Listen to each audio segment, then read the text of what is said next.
오늘 성령 하나님께서 누군가의 심령 안에 특별한 일을 행하시기를 주의 이름으로 축복합니다. 우리가 신앙의 뼈대 세우기 왓이라는 주제로 지금 말씀 나누고 있는데 오늘 6번째 시간입니다. 부활주의를 맞이해서 제목을 저렇게 잡았습니다. 부활이란 무엇인가? 부활이란 무엇인가? 한 무신론자와 목사님이 논쟁을 벌였습니다. 이 무신론자가 목사님을 조롱하듯이 말하면서 당신들은 죽은 사람이 살아난다고 이야기를 하는데 그게 어떻게 가능합니까? 말도 안 되는 그 신화적인 이야기를 믿고 있냐고 물었습니다. 그때 목사님이 그 무신론자에게 하는 말이, 당신은 자신의 인생 전체를 바칠 만한 사람을 만나본 적이 있습니까? 무신론자는 당연히 없다고 이야기를 했죠. 다시 목사님이 물었습니다. 만약 그렇다면 그 인생 가운데 자기를 바친 그 사람 때문에 마약을 끊게 되고 도박을 끊게 되고 이혼의기에서 구원받고 자살 충동에서 구원받은 사람이 있다는 것을 당신이 믿을 수 있겠냐? 당연히 무신론자는 믿을 수 없죠. 자신만 믿고 신이 없다고 말하는 그 무신론자에게 목사님은 이렇게 쐐기를 박은 겁니다. 당신이 믿고 있는 그 신념 때문에 내가 말한 대로 변화된 사람이 있으면 10명만 데려와 봐라. 나는 부활하신 주님 때문에 나처럼 변화받은 사람 100명을 데려오겠다. 그 한마디로 무신론자의 생각을 제 앞에 버렸습니다. 예수님이 부활하셨다. 저는 이 부활의 신앙이 단순히 부활절에 한 번 듣고 지나가는 신앙이 아니라 우리의 삶의 근본적인 변화를 불러일으키는 위대한 신앙의 고백이 되기를 주의 이름으로 축복합니다. 오늘 부활주의를 맞이해서 도대체 부활이 뭐냐? 부활 신앙이라는 게 뭐냐? 여러분이 이 세 가지의 신앙을 딱 마음속에 담고 부활 신앙으로 다시 한번 일어서기를 원합니다. 부활은 첫째로 연합이다라는 겁니다. 부활은 연합이다. 오늘 예수님이 십자가에 달리시고 부활하신 상황 속에서 벌어지는 이야기입니다. 자, 예수님이 십자가에 달린 이유는 인간의 죄 때문에 하나님과 인간 사이에 분리가 일어난 것입니다. 이 문제를 해결하기 위해서 예수님이 인간으로 오셨고 십자가에 달려 돌아가셨습니다. 죄는 하나님과 인간 사이에 단절을 가져온 것입니다. 이 단절이 얼마나 고통스러웠냐면 예수님이 십자가에서 이렇게 기도하셨습니다. 아버지, 아버지, 어찌하여 나를 버리시나이까? 하나님이 자신을 버린다는 단절의 고통을 예수님이 몸부림치며 십자가에서 외친 겁니다. 여러분, 예수님이 하나님의 아들이라고 해서 십자가를 웃으면서 진 게 아니에요. 몸부림치면서 아버지 어찌하여 나를 버리시나이까? 고통 속에 예수님이 울부짖었다는 거죠. 하나님과의 단절이 가져오는 고통이 그렇게 크다라는 거예요. 자, 하나님과의 단절뿐만 아니라 제자들과의 단절도 일어나는 겁니다. 죄는 하나님과의 분리도 가져오지만 사람과 사람 사이의 분리도 가져옵니다. 가정 안에 죄가 들어와 보세요. 대번 화목하던 가정에 웃음꽃이 사라집니다. 원망이 싹트고 미움이 싹트고 큰 소리가 나고 다툼이 나고, 왜 그러냐? 그 속에 죄가 들어왔기 때문에 그렇단 말입니다. 지금 제자들이 이 상황 속에서 문득 예수님이 부활하셨다는 이야기를 들은 겁니다.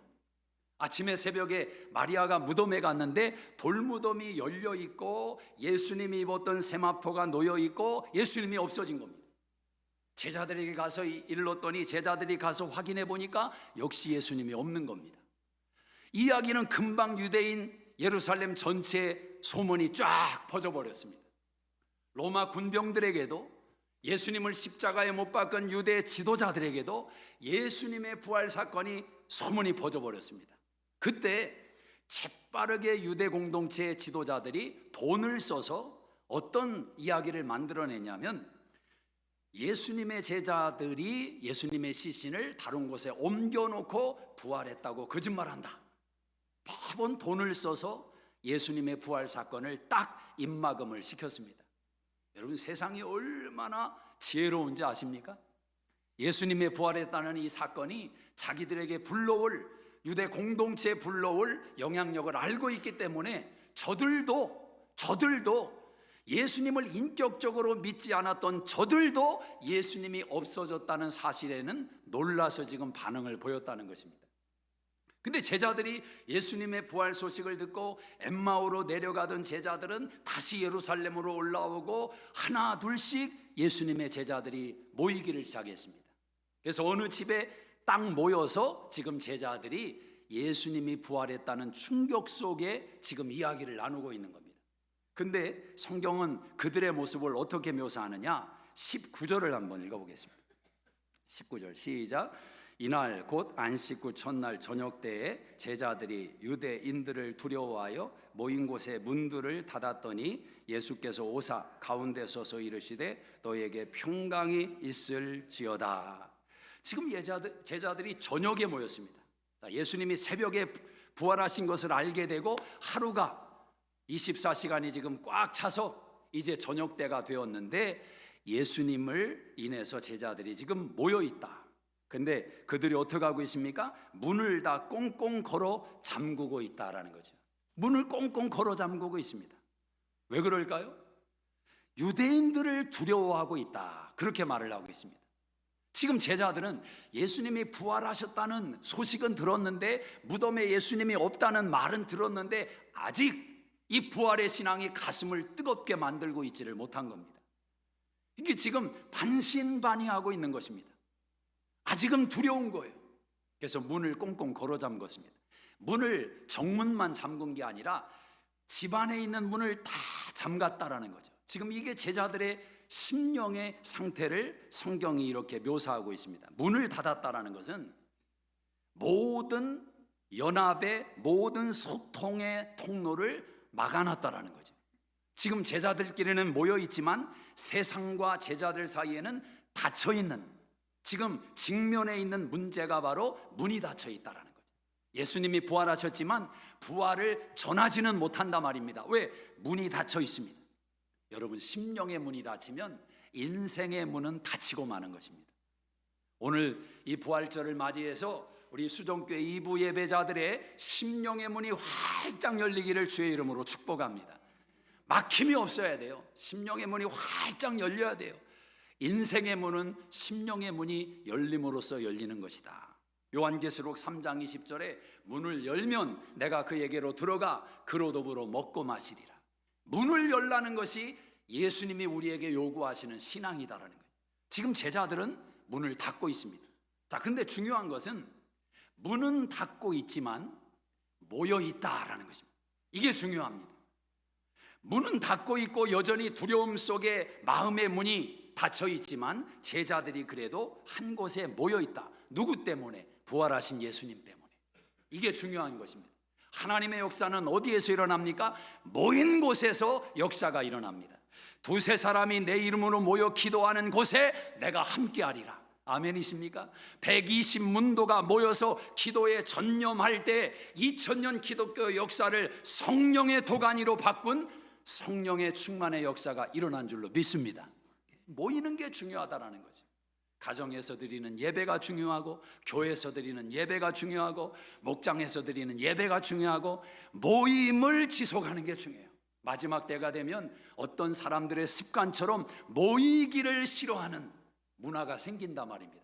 코로나가 그런 문화를 우리 인생 가운데, 세대 가운데 한번 탁 던지는 것 아니겠습니까? 뭐 교회들이 20%가 30%가 교회를 떠났다, 아직도 복귀하지 않는 성도들이 너무 많다, 이런 이야기들이 신문지상에 너무너무 많이 나오고 있는 거죠.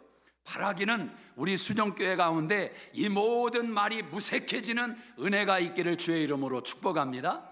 하나님께서 함께 하시면 모이기에 더 힘쓰는, 앞으로 마지막 시대에는 모이기에 힘쓰는 수종인들이 되기를 주의 이름으로 축복합니다. 문이 닫혀 있다. 왜 아멘을 안 하실까? 이제부터는 아멘도 좀 하셔도 괜찮아. 저도 이제 10년 넘게 목회했으니까 저랑 익숙해지셨잖아요. 저를 알잖아요. 그러니까 아멘도 하시기를 축복합니다. 좋으네요 이게. 예수님은 부활의 몸으로 제자들을 찾아가신 거예요. 부활의 몸으로. 자, 그런데 예수님의 첫 말씀이 뭡니까? 딱 제자들을 보고 하시는 말씀이 너희에게 평강이 있을지어다. 오늘 여러분에게 평강이 있기를 주의 이름으로 축복합니다. 하나님의 평강이 우리 수종교회 성도들 가정에 가득하기를 축복합니다. 하나님의 평강, 에이레네, 이 평강을 주님이 주신다라는 거예요. 여러분, 예수님이 왜 이 땅에 오신지 아십니까? 예수님은 십자가에 달리기 위해서 오셨지만 사실은 우리에게 평강을 주시기 위해서 오신 겁니다. 에베소 2장 13절에 죄로 말미암아 하나님과 원수되었던 너희를 그리스도 예수의 피로 하나님과 화목하게 하셨다. 17절에 전에 멀리 있던 너희에게도 평안을 전하시고 가까운 데 있는 자들에게도 평안을 전하신다. 예수님이 왜 오셨냐? 평안을 주시기 위해서. 평안이 있어야 돼요. 평안이. 이 평안은 세상이 주는 것과 다른 것입니다. 세상은 조건이 맞아야 평안을 누립니다.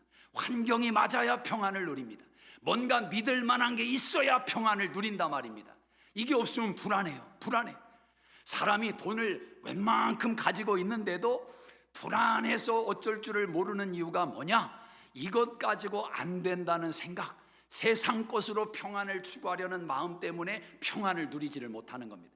진정한 기쁨은, 영원한 기쁨은 누가 누릴 수 있느냐? 평안을 맛볼 때 누릴 수 있는 겁니다. 평안을 맛볼 때. 제가 20대 초반에 전라도 부안이라는 곳에 전도 여행을 갔습니다.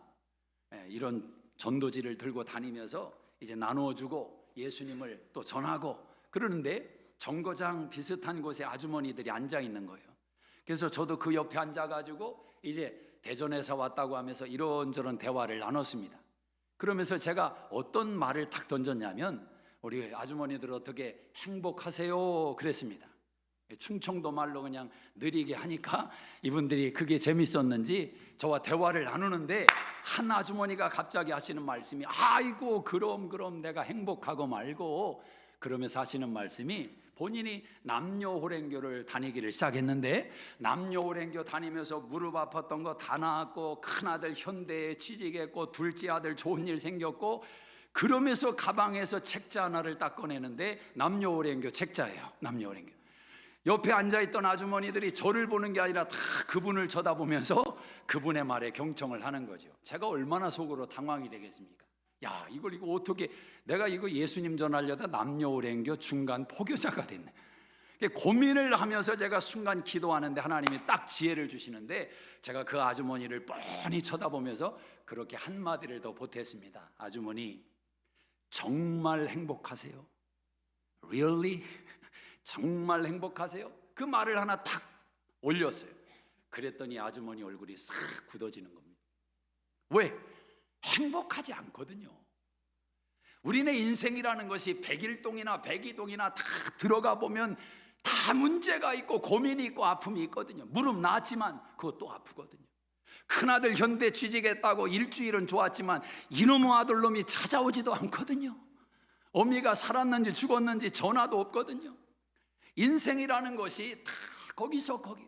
여러분, 성경에서 그 말씀을 하십니다.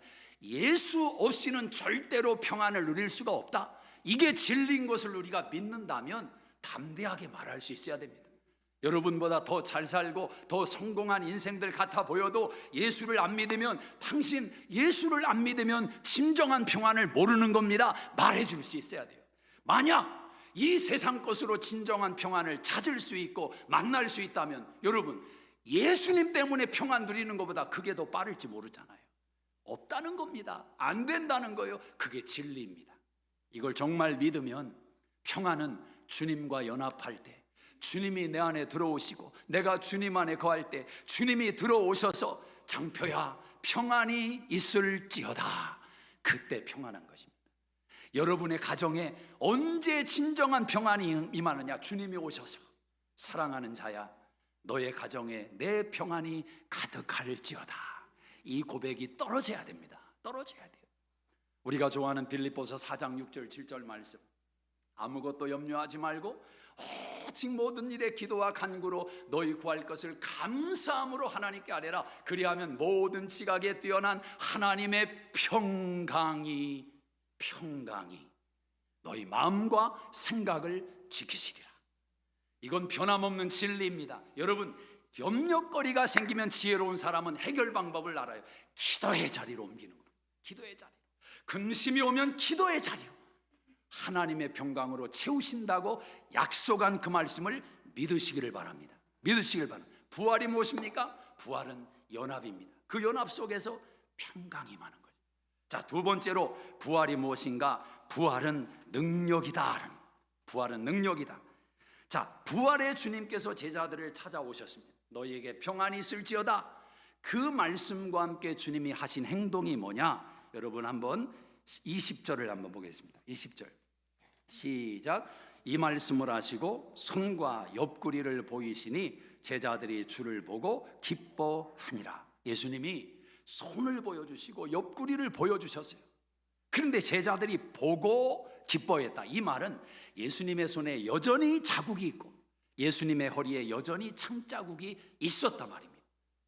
부활의 몸이지만 예수님은 여전히 손과 허리에 창자국과 못자국이 있었습니다. 자, 그런데 제자들이 그것을 보고 기뻐했습니다. 절망한 것이 아니라, 낙심한 것이 아니라, 부끄러워한 것이 아니라 기뻐했습니다. 이전에는 부끄러워했어요. 예수님이 십자가에 달리니까 다 도망가 버렸습니다. 예수님이 창을 맞으니까 십자가가 부끄러운 수치여서 베드로는 나는 저 예수 모른다 저주까지 했습니다. 그런데 그 똑같은 몸을 지금 제자들이 보고 있는데 지금은 기뻐하고 있습니다. 왜 그렇습니까? 부활의 능력이 예수님의 몸을 바꿔놓은 줄로 믿습니다. 부활의 능력이 예수님의 수치와 예수님의 조롱과 예수님의 멸시와 예수님의 상함을 능력으로 바꿔놓은 줄로 믿습니다.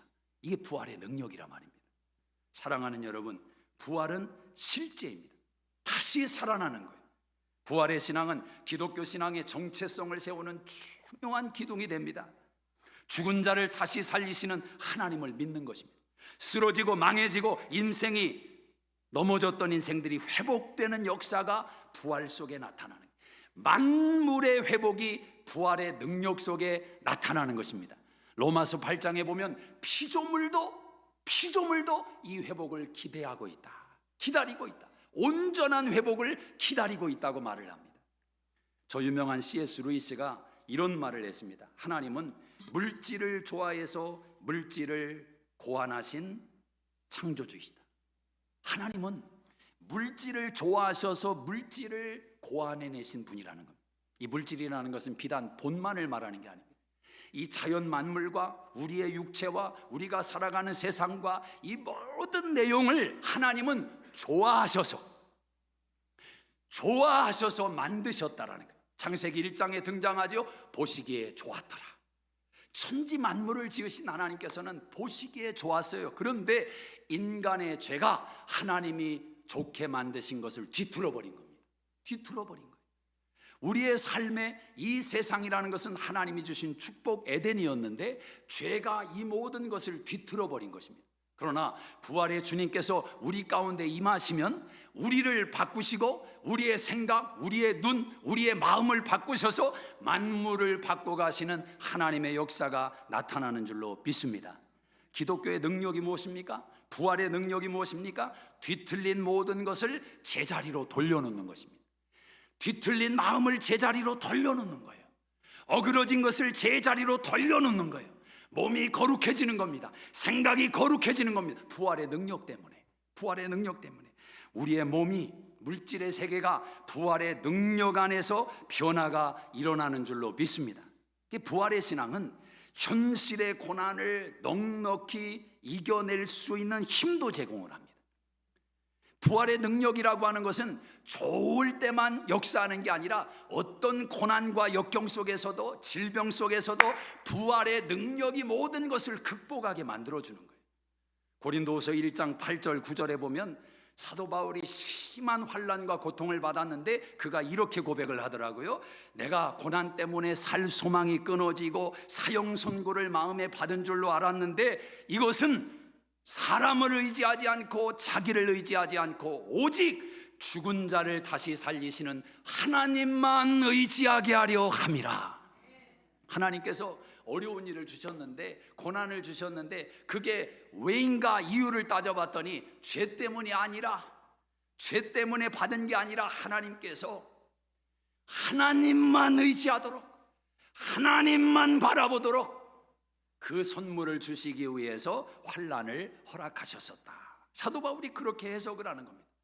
오늘 저와 여러분의 인생 가운데는 이 해석까지도 감당할 수 있는 은혜가 있기를 주의 이름으로 축복합니다.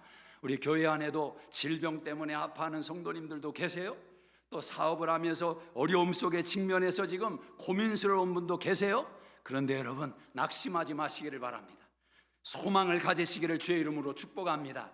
이 과정을 통과하고 나면 여러분은 가장 큰 선물을 받을 것인데, 나는 하나님만 의지합니다. 하나님만 의지합니다. 최고의 선물을 받을 줄로 믿습니다. 이 땅에서 경험하는 진정한 부활의 능력은 육신이 아니라 심령이다. 심령이다. 육신은 죽어서 한 번 부활하는 겁니다. 육신은 여러 번 부활하는 게 아니에요. 히브리서 9장 27절에 한 번 죽는 건 사람에게 정한이 있지요, 그 외에는 심판이 있다. 한 번 죽어야 육신의 부활을 경험합니다. 그러니까 이건 너무 육신의 부활은 지금 기대를 많이 하지는 마시오. 믿음이 거기까지 가면 제가 할 말은 없는데, 오늘 아침에 대화를 나누다 보니까 60이 중반이 되신 두 집사님이, 한 분은 목사님 저는 120살까지 살 거예요, 한 분은 저는 100살까지 살 거예요. 그래가지고 여기 오장로님 같은 분들이 또 있구나, 우리 교회는 60만 넘으면 다 100살로 가는구나, 제가 속으로 그런 생각을 했는데, 그 분의 다음 고백이 은혜가 되더라고요. 옛날에 예수를 안 믿을 때는 오래 살고 싶지 않았대요. 옛날에 예수 안 믿을 때는 인생이 그렇게 살아봐야 별일 없는 것 같고, 그래서 짧고 굵게 살다 가는 거지. 이 세상에 대한, 그게 예수 안 믿는데도 그런 생각이 있었는데, 예수님을 만나고 나 보니까 주님 안에서 살아가는 인생이라는 것이, 삶이라는 것이 얼마나 놀라운 것인지를 깨닫고 나니까 그 삶을 이 세상에서 더 살고 싶은 마음이 생겼다는 거예요. 할렐루야, 아멘인 줄로 믿습니다. 그래서 하나님이, 내가 하나님을 공경하고 부모를 공경하면 땅에서 장수하고 그 말씀은 여전히 유효한 줄로 믿습니다. 우리 예수 믿는 사람은 이래나 저래나 축복이요. 이 땅에서 장수하면 장수해서 축복이고, 하나님이 부르시면 불러서 일찍 가니까 축복이고, 이건 예수 믿는 자에게만 주시는 은혜인 줄로 믿습니다. 자, 하나님께서 육신의 부활이라는 것은 한 번 경험하는 겁니다. 그러나 심령의 부활이라는 것은 날마다 경험할 수 있는 거예요. 여러분, 육신이라는 것은 고린도후서 4장에도 말씀하기를, 겉사람은 후패하나 속사람은 날로 새로워지는도다.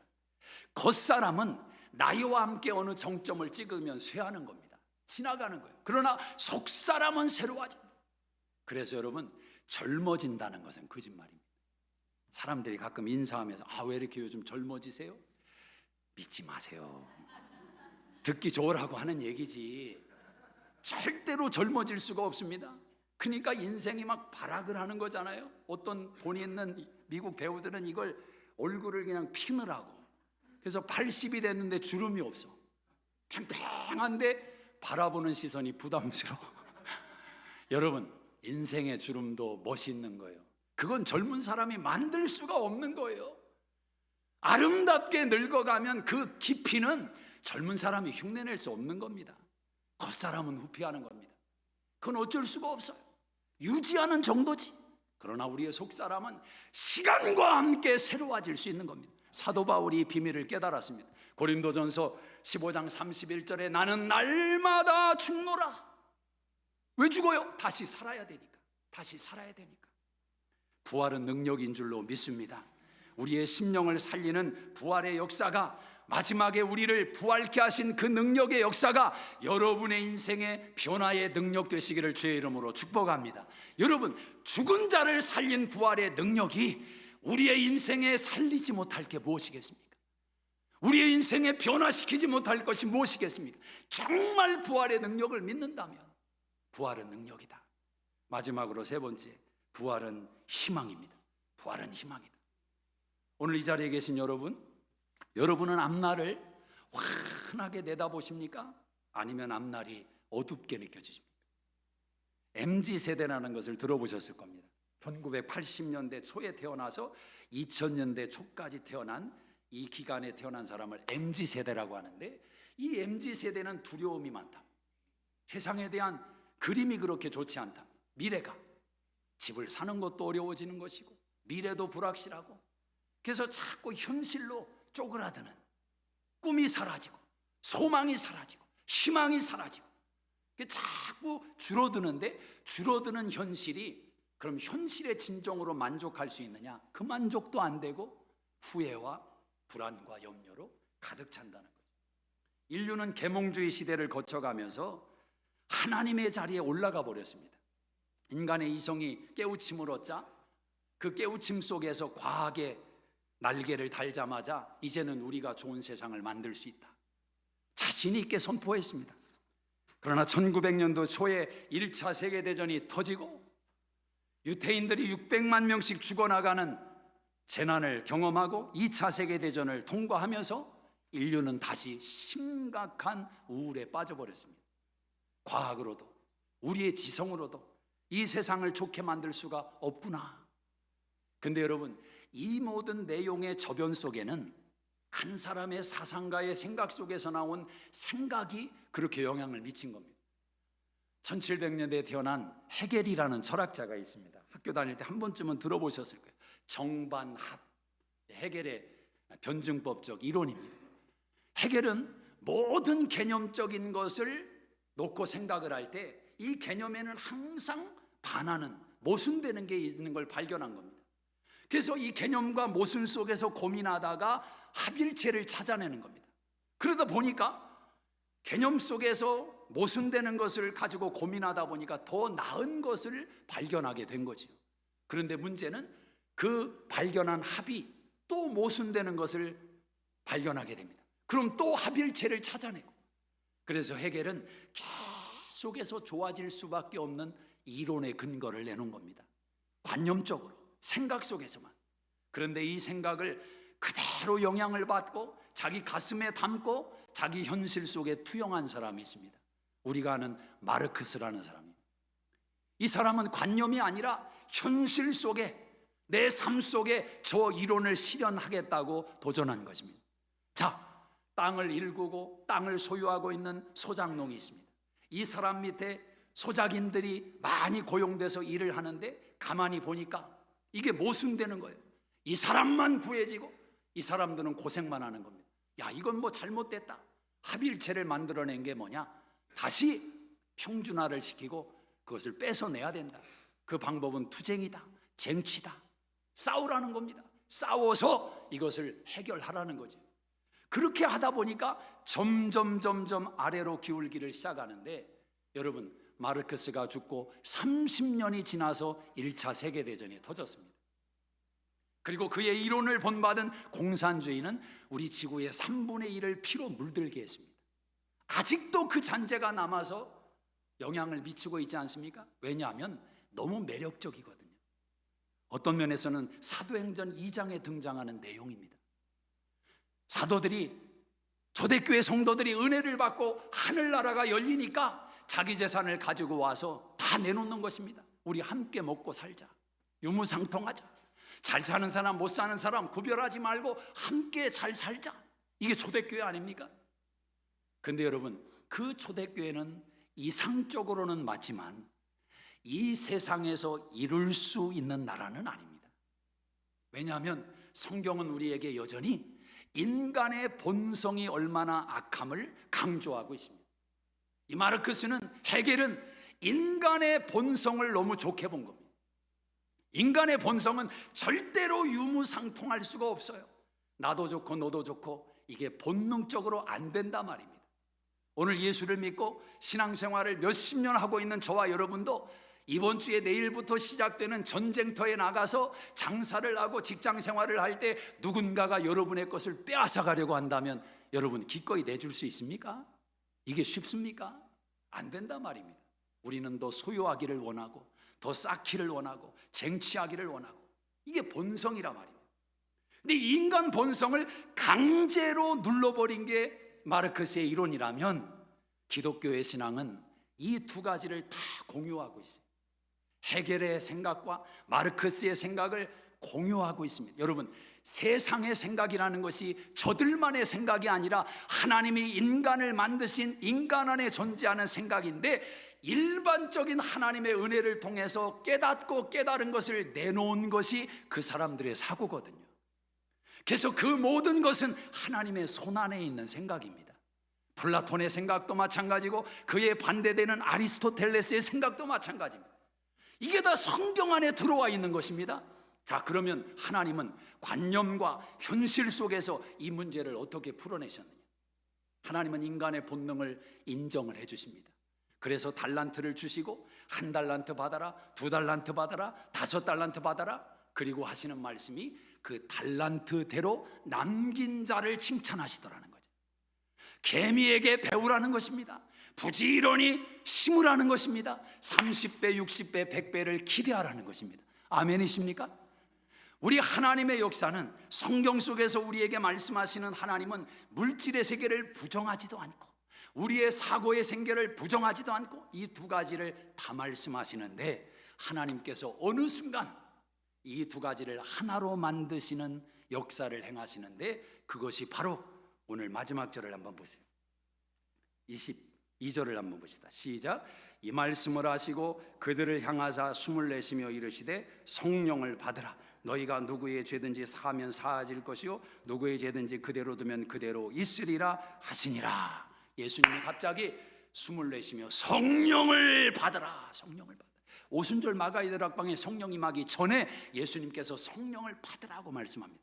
그 성령을 받을 때 저들이 방언을 냈다는 말이 없어요. 저들이 통역을 했다는 말이 없어요. 그런데 무슨 말이 나옵니까? 너희가 누구의 죄든지 사하면 사해질 것이요 누구의 죄든지 그대로 두면 그대로 있으리라. 여러분, 이 말이 제자들에게 무소불위의 권위를 줘서 죄를 사하는 권세를 주셨다, 그 말이 아니라 복음의 능력이 제자들의 가슴 속에 심겨졌다는 겁니다. 제자들의 가슴 속에 성령께서 부활의 복음이 심겨졌다는 겁니다. 이제는 제자들이 나가서 담대하게 부활의 주님을 외치면 그 외침 속에 영혼이 살아 돌아오는 역사가 일어날 것이라는 거지요. 바로 이 성령의 역사를 통해서, 복음의 역사를 통해서 하나님은 우리의 심령을 기경하시는 겁니다. 우리의 마음을 기경하시는 거예요. 그래서 우리도 욕심껏 쟁취하고 싶고 차지하고 싶고 소유하고 싶은데, 하나님이 우리의 마음을 바꿔주셔서 내가 가진 것에 만족하기를 시작하고 내 주변을 돌아보기를 시작하고 저 멀리 있는 사람들을 돌아보기를 시작하고, 그 마음을 하나님께서 바꿔주시는 거예요. 성령께서 바꿔주시는 거예요. 그래서 이제는 강제로 너 내놔, 너 이만큼 내놔, 그게 아니라 하나님께서 자원하는 마음을 주셔서 그의 분량대로, 그가 받은 은혜의 기쁨대로 하나님의 나라에 쌓기를 시작하시는데, 그런 사람들을 통해서 하나님이 이 세상 가운데 나라를 온전하게 만들어 가시더라는 겁니다. 저와 여러분을 빛과 소금으로 하나님께서 부르셔서 말입니다. 정반합, 하나님의 아들이신 예수님이 인간이 되셔서 죽으시고 부활하심으로 우리에게 완성이 되셨다. 사랑하는 여러분, 그래서 우리는 부활의 주님만 생각하면 계속해서 미래를 보는 겁니다. 예레미야 29장 11절에 너희를 향한 나의 마음을 내가 아노니 저주가 아니라 미래와 희망을 주는 것이다. 그 말씀이 너무너무 좋아요. 하나님은 끝까지 희망을 주신다는 거예요. 마지막 숨이 뚝 떨어지는 그 순간까지 할 일을 주시고 소망을 주시고 희망을 주신다는 거예요. 특별히 그 희망 속에 고린도전서 10장 31절에 하나님의 영광이 담기기를 주의 이름으로 축복합니다. 먹든지 마시든지 무엇을 하든지 하나님의 영광을 위해 살아. 사랑하는 수종교회 성도님들, 어제보다 오늘이 좋을 줄로 믿습니다. 오늘보다 내일이 좋을 줄로 믿습니다. 지난해보다 올해가 여러분에게 좋을 줄로 믿습니다. 올해보다 내년은 훨씬 좋을 줄로 믿습니다. 우리 소망을 가지고 한 세상을 살고 예수의 향기 되는 우리 모두가 되시기를 주의 이름으로 축복합니다. 우리 하나님께 큰 영광의 박수 한번 올려드리겠습니다. 네, 다 자리에서 일어나시겠습니다. 기도하겠습니다. 우리 가슴에 손을 얹고 특별히 하나님이 주시는 축복의 은혜를, 약속의 은혜를 이 시간 붙드시기를 바랍니다. 하나님 아버지, 오늘 주께서 부족한 종을 통해서 말씀해 주셨습니다. 부활은 주님과의 연합이요, 부활은 성령 안에 부어주시는 능력이요, 부활은 다시 살 것을 소망하는 거듭남의 역사인 것을 깨달아 사오니 받은 바 은혜 속에, 주님과 한해된 은혜 속에 감사함으로 오늘도 능력 주시는 하나님 안에서 만족하며 내일을 기대하는 우리 수종인들이 되게 하여 주시옵소서. 오늘 마음속에 우울하고 절망과 낙심했던 영혼들이 있다면 주님께서 다 거치게 하여 주시옵소서. 저들 마음속에 소망이 심겨지게 하여 주시옵소서. 약속이 심겨지게 하여 주시옵소서. 너는 치료 받았느니라, 치료 받았느니라. 주님의 약속의 말씀 붙들게 하여 주시옵소서. 하나님의 축복의 통로가 되기로 결단하게 하여 주시옵소서. 내 목구멍 채우는 것이 아니라, 우리 가정의 울타리만 돌보는 것이 아니라 하나님 나라에 쓰임받는 일꾼들이 되게 하여 주시옵소서.